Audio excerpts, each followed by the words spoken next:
as the intercom erupted that day, leading to an in-the-moment jest, I realised, thinking back, I was less than half my current age.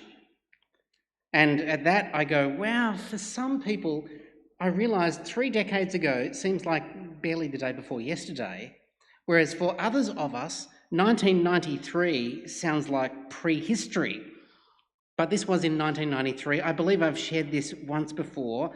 I was working in my early 20s as a young, enthusiastic, green behind the ears research student in what is now the Australian Centre for Microscopy and Microanalysis. One of my little jokes when I would meet people, I used to say, it's really not that funny, if you can say the word microscopy and use it in a sentence, then I can call you friend. And that's how I knew who my real friends were. So practice microscopy. Looking back, I look at those years in my 20s very, very fondly. I loved my department. I loved my esteemed professor. I loved my research team. I loved the actual scientific work. I loved the location. I loved having this continual supply of new equipment. Here you go. Here's a photo of young Stephen. I think at this photo, I think I'm probably aged 25, 26, assisted there by Zojin, my friend, now actually emeritus professor Zojin. I loved the very, very occasional slight glamour of it all. A couple of times a TV station would send in a crew for an interview. You know, how many times has that happened at All Saints Otley West? Never. I think maybe I've forgotten how many days, frankly, were tedious. But that's where I worked in my 20s. One afternoon in 1993, the intercom erupted with excitement, and it was the voice of our esteemed professor, David, and he simply said, so, you know, beep, beep, beep, okay, everyone's on alert, is the phone call coming in, or what is that? It was David saying, if you're free, come and see the FEGSEM. The FEGSEM, Field Emission Gun Scanning Electron Microscope. There's a quick scuttle through our warren of underground corridors until there were, as I remember, it was 15 or 20 of us crowded into this smallish, darkened, underground room with our, what was then our newest and shiniest microscope. It was the one before this one that you can see in the picture. I'm pretty sure that what was in the microscope that day was a standard butterfly specimen. I'm not a biologist. I know nothing about biology, really. It's not my field. But this butterfly had been freeze-dried and then coated in a minuscule layer of aluminium, because that's necessary before it goes in the microscope. So in the near vacuum inside the microscope, it's completely still, and then we started zooming in. David said, hey, look at this, 10 times, 100 times, 1,000 times. Now we're looking at the tiny hairs on the legs. I'm aware we have biological experts in the room, and maybe I can be corrected after I've spoken about this morning. At about 10,000 times, we started seeing the inner structure of the hairs on the legs of this butterfly. And to my eyes, it kind of looked skyscraperish because there were like levels and columns, and I never imagined that a hair could have such astonishing inner structure. And David just kept turning up the magnification 30,000 times. Now, embedded in these sections of hair, there are these tiny, perfectly formed balls with, how can such a thing exist on such a tiny scale in the biological world? This is extraordinary. And each little turning up of the magnification, there are these gasps of astonishment. What equipment is this that we now have available? The phone rings. No one in our room wants to budge. Beep, beep. David, wherever you are, it's for you. And esteemed Professor David didn't miss a beat. As he stood up, he said, yes, God, we're looking at you.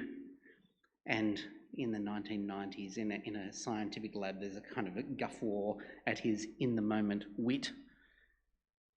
And that was the moment. Now, my question is, what power does a high-class scientific research team with millions and millions of dollars of funding every single year and some of the best equipment in the country, what power does that team have to discover God?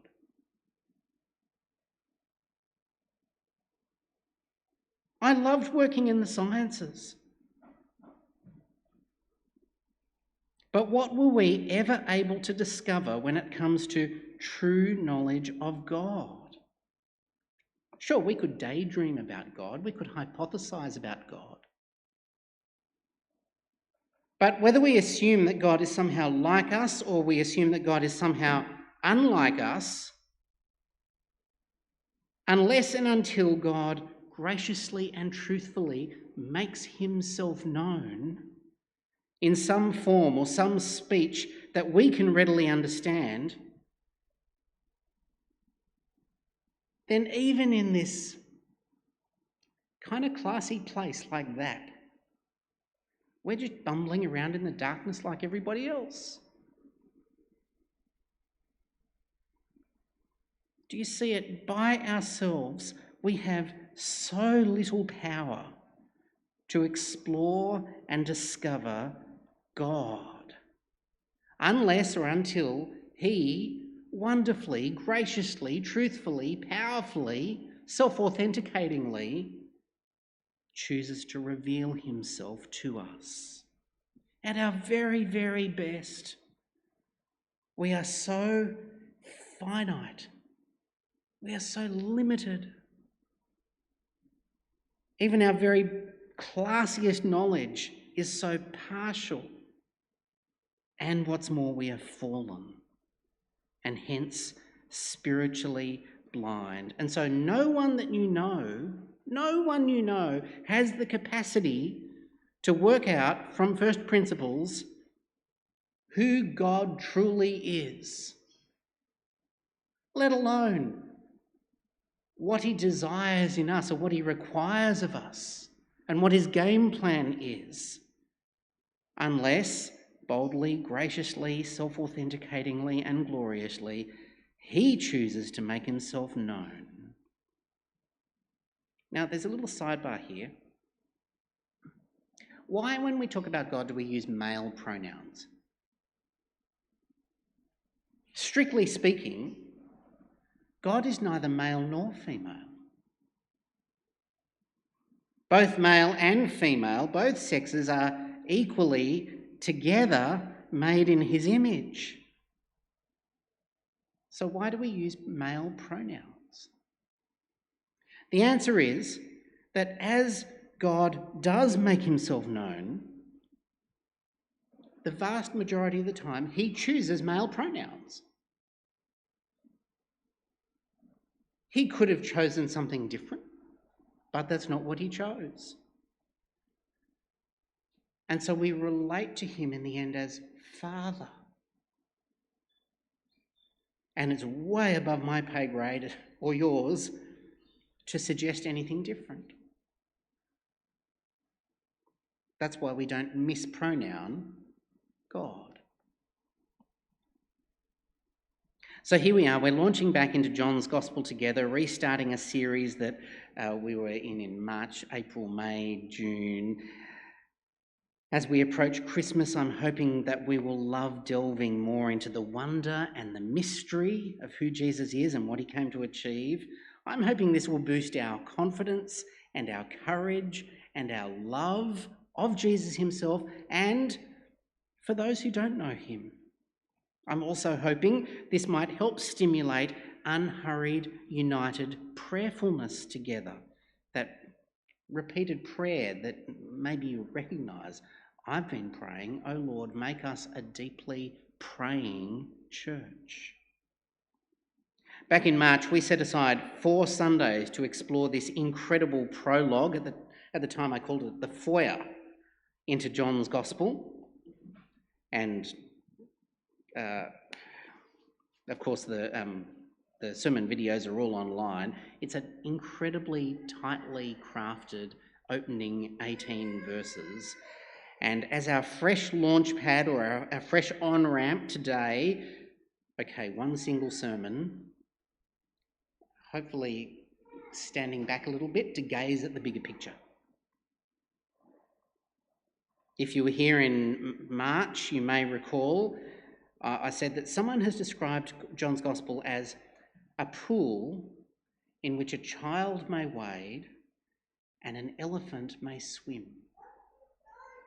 That's impressive. A pool in which a child may wade and an elephant may swim.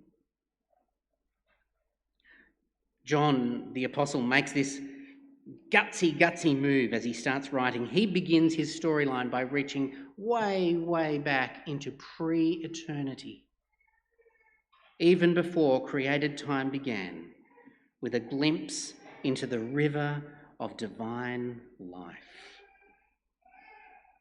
In the beginning was the Word,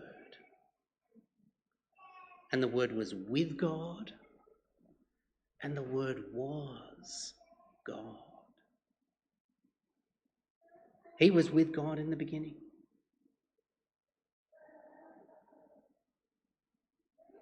In the beginning, so time starts, but someone already was. And we're given a few different titles in these exquisitely crafted opening 18 verses. The first title in Greek is the Logos. This is our central character, the Logos. The rational, creative, energising, organising power behind the entire cosmos. Now, among John's first readers, some of them would have had Greek cultural backgrounds, and they would immediately sense the Logos you're talking about. Wow, that's the soul of the universe. And you're saying the soul of the universe is a person? And some of John's original readers would have Jewish backgrounds, and they would instantly spot, in the beginning was the Logos, the Word. You're talking about God's perfect speech and powerful speech in action. When God speaks, things happen.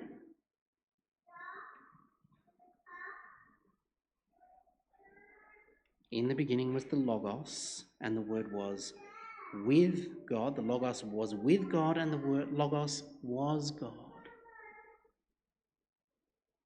Now, already that's telling us there's a complexity within God that you and I would never possibly guess if we were simply hypothesising about God from our own experience of human personhood. You know, as a human, one being, one person. And if we were to say, well, maybe God is like us, and we know from the Bible, actually, we are like God, one being one. If we were hypothesising about God, we would think that God was simply a simple monad like us, one being one person. But no, there's this complexity within God, and somehow it's gloriously possible to be God and yet also to be with God.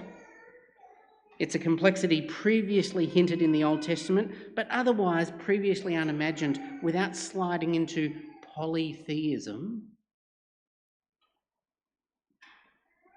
In the beginning was the Logos, and the Logos was with God, and the Logos was God. He was with God in the beginning. Through him all things were made. Without him nothing was made that has been made. In him was life, and that life was the light of all mankind. Do you notice in verses 3 and 4, I hope you have a Bible open in front of you, John is unapologetically comprehensive. Every possibility is covered here. Every flower that you've ever seen. Every petal of every flower that you've ever seen. Made by him and for him. Every mountain, every snow-capped peak that you've ever glimpsed. Made by him and for him. Every cloud. Clouds are here and gone. Every cloud is made by him and for him. Every comet by him and for him. Every beloved face is made by him and for him. Do you know that we only know, or we only think we know, what 5% of the cosmos is? And the other 95%, we really have no clue. These verses assure us there is nothing in the cosmos, visible or invisible, known or unknown, imagined or unimagined, that is beyond the personal agency and authority of the Logos. Nothing is outside his creative power and authority. I know this is kind of old school. When I'm travelling, I love listening to particular albums. That's the old school bit. I love listening to particular albums in particular locations. And it's because, as I've discovered, I love the link between music and memory. And so I can hear some chords and I go, oh, that's driving along the Clarence River in northern New South Wales. And that song just belongs there. And as soon as I hear the song, that's where I go. Music and memory. Recently, Julie and I were driving in the Flinders Ranges in South Australia. And in that part of our travels, we were listening to a Colin Buchanan album, Calvary Road, 2017, while we were drinking in the splendour of the scenery. There's a long road, you drive up there. I had no clue that there's an R.M. Williams Way. So we were loping up R.M. Williams Way, listening to Calvary Road, and this song came on. It was his idea. And it comes straight from verse 3. All things were created by the Logos and for the Logos. The song starts, the setting sun on Uluru. Now, Julie and I hadn't actually got to Uluru yet. A mother's whispered, I love you. A winning goal in extra time. It was his idea. A friend to hold you in your grief. A shooting star, a coral reef. That beautiful discovery. It was his idea. And then the refrain of the song goes, it was his idea. He's the reason that you're here. I love the next line because it so beautifully captures this bit of John chapter 1. Jesus got his fingerprints on everything that's good. His fingerprints are everywhere. It was his idea. He's the reason that we're here. Jesus got his fingerprints on everything that's good. All things were created by him and for him.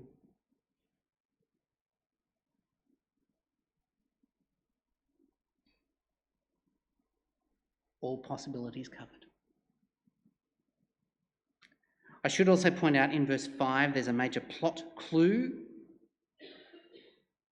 There is darkness to come. And the plot clue says that whatever happens in the darkness, whatever happens in the storyline, however dark things might become, there is no darkness that overcomes him in the end. Spoilers. And I reread that during the week and I thought of the foul throng at the stone table in The Lion, the Witch and the Wardrobe. No darkness, even fictional darkness, can overcome him. Or the dark armies marching out the black gates. No darkness can overcome him. There is no fictional darkness dreamed up by Lewis or Tolkien or, the Star Wars universe. None of that darkness could overcome him, let alone real darkness. No, none of it can overcome this divine Logos in the end. Who is this Logos and what will he do? He is with God and he is himself God. He's already there in the beginning. There's a complexity of personhood within God. This Logos is responsible for creating, organising and animating all things, and his fingerprints are everywhere. You just got to see it. And the darkness cannot win. That's verses 1 to 5. Now we're going to move more quickly. John, our author, leaps into, from pre-eternity and creation, he leaps into history. And he introduces a witness, a key witness. It's the last and greatest of the old prophets. Now, why is this so important? It's important because without illumination, hard hearts simply stay hard. Not only are we unable to guess accurately at God, but even when there's direct testimony, we are disinclined to believe. Verse 6, there came a man who was sent from God. His name was John. He came as a witness to testify concerning that light, so that through him everyone might believe. He himself was not the light. He came only as a witness to the light. And now in verse 9, the very source of light and life and love steps onto centre stage. But what happens when such purity and perfection enters our grubby world? Despite his true glory, those who should have welcomed him with open arms want nothing to do with him, and it's humanity in general and the family of Abraham in particular who want nothing to do with him. This is darkness. You think that the fictional darkness helps us see the real darkness? This is darkness. When the source of light and life and love is treated with hardened scorn and hostility. Can you imagine, a couple of weeks ago, in all the news stories, the King and Queen came to town. They visited one of our churches. Now, whatever you happen to think of constitutional monarchy, can you imagine the shame if King Charles III and Queen Camilla had been snubbed the way the very source of light and life and love was snubbed and continues to be widely snubbed by so many today? By some, he was snubbed. I mean in the news stories. But not by everyone. Verse 9, the true light that gives light to everyone was coming into the world. And then verse 10, he was in the world. And though the world was made through him, the world didn't recognise him. Snubbed. He came to that which was his own, but his own did not receive him. Shame. Shame. Shame.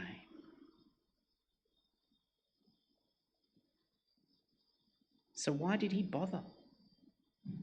Why would the eternal Logos step into history to be snubbed?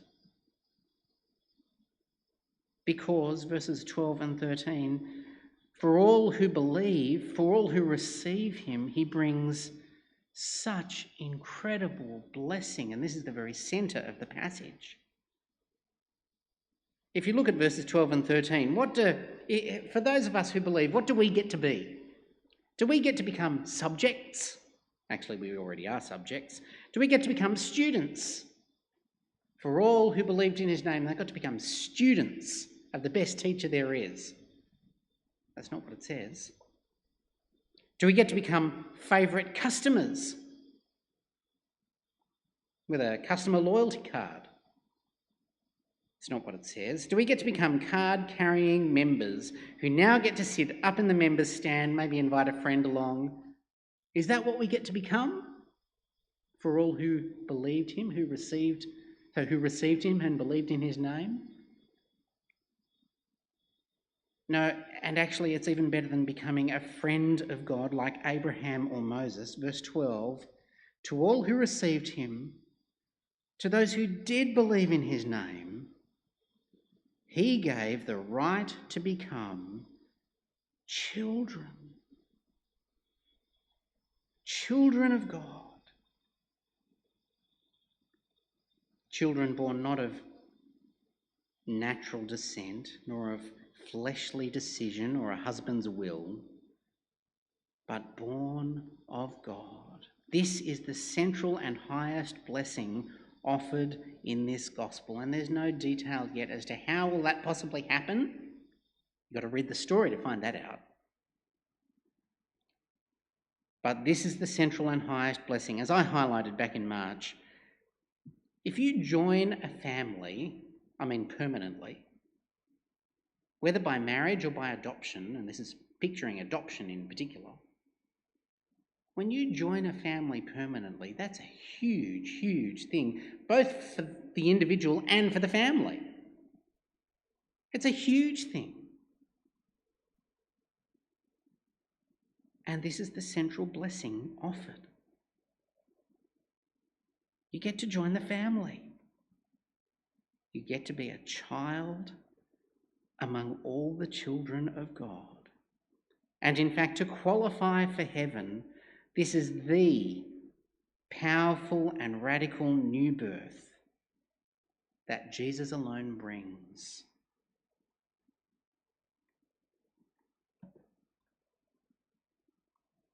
Now, from eternity past, our central character has always been the Logos. In verse 14, we're given a second title. He's also the one and only Son. This begins to unpack the complexity within the Godhead. One of the things that I think is so beautiful about this, we have the Logos is the one and only Son. What that means, by using the language of Son, that means that even if the cosmos never exists, even if you and I are never more than a thought bubble, even then, within God, there is love. At the heart of ultimate reality, there is love.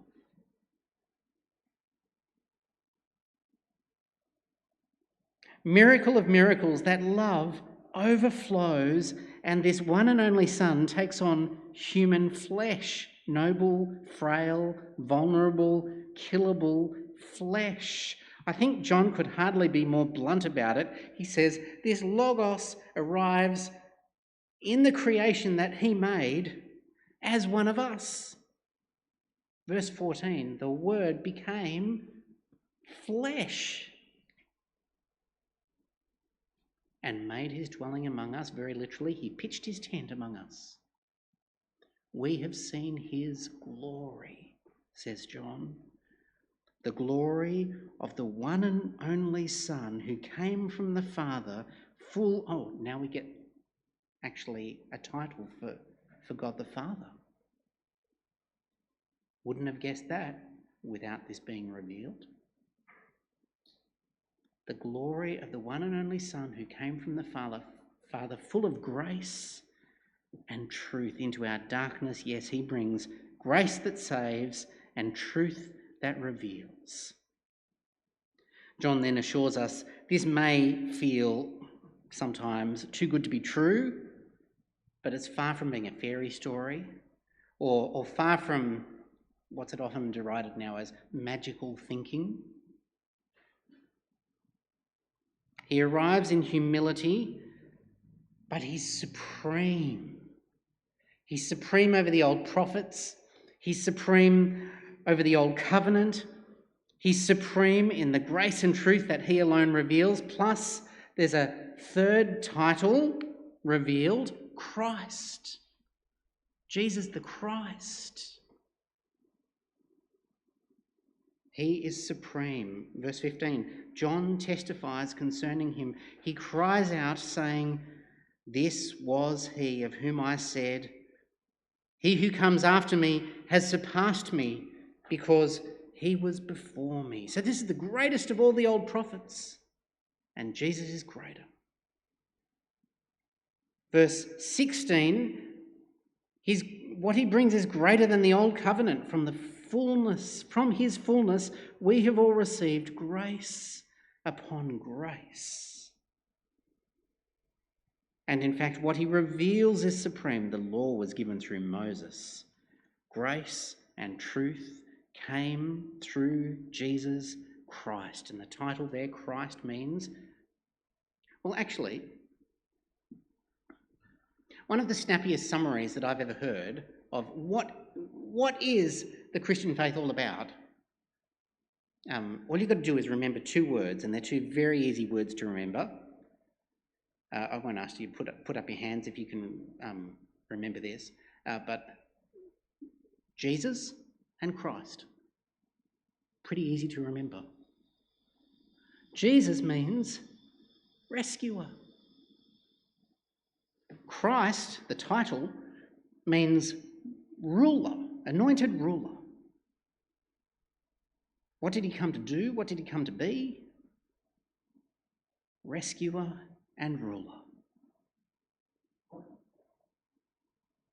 And here he is introduced.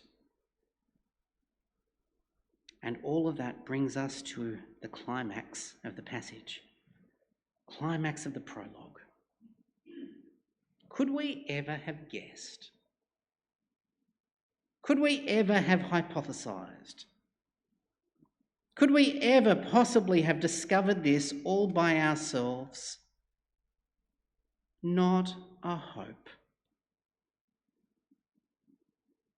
What telescope or microscope or philosophical reflectoscope could ever have unveiled such wonders? What ship could we have boarded for a voyage of discovery that could have brought us here? Now, we still can't know absolutely everything there possibly is to know about God, because all of that is not revealed. There is mystery. But we can know everything we need to know. And we can know him truly. And so here's the climax, verse 18. No one has ever seen God, but the one and only Son, who is himself God and is at the Father's side. He has made him known. It's like, God, we're looking at you. Really? And you were looking at us, loving us, looking to reveal yourself to us without utterly overwhelming us this whole time. Here's the thing, no one you know has the capacity to work out from first principles who God truly is, let alone what he requires of us or what his game plan might be. And until graciously and truthfully and gloriously he makes himself known in a way that you and I can readily understand. And John's story will show us that's exactly what he's done. No one has ever seen God, but God, the one and only, who is at the Father's side, the Son, has made him known. There's an old line from a book, 5 words. Mission exists because worship doesn't. That's worth chewing on. Mission exists because worship doesn't. As I recall, it's how the book begins. Mission is not the ultimate goal of the church. Worship is. Mission exists because worship doesn't. If you know and love the Lord Jesus, do you not long for the earth to be filled with the knowledge of his glory as the waters cover the sea? I do. Mission exists because worship doesn't.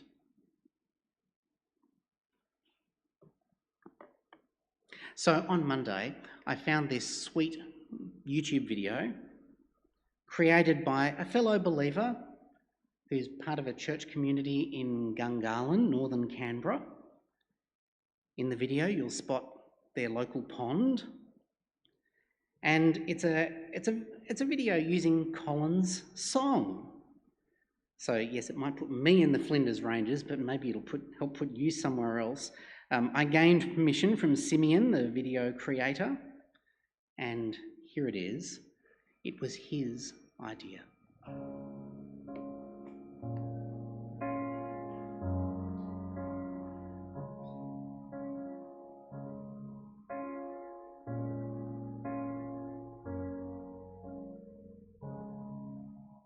Setting sun on Uluru, a mother's whisper, I love you, winning gold in extra time. It was his idea. A friend to hold you in your grief, a shooting star, a coral reef, that beautiful discovery. It was his idea. It was his idea. He's the reason that we're here. Jesus got his fingerprints on everything that's good. The tender touch of skin on skin, the oxygen we're breathing in, the song, the dance, the work of art. It was his idea. The hunger inside me and you that longs for grace and justice too, mercy by another's blood. That was his idea. It was his idea. He's the reason that we're here. Jesus got his fingerprints on everything that's good. Not chasing mist, not playing chance, not by an empty circumstance. When every atom, every cell screams it was his idea. It was his idea. He's the reason that we're here. Jesus got his fingerprints on everything that's good. It was his idea. He's the reason that we're here. Well, Jesus got his fingerprints on everything that's good.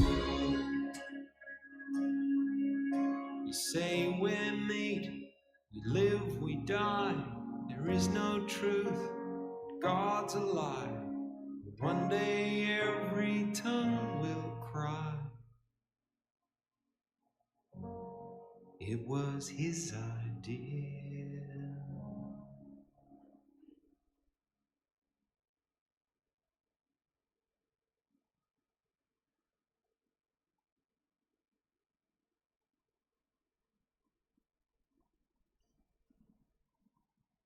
Mission exists because worship doesn't. Fingerprints everywhere. Mission exists because worship doesn't.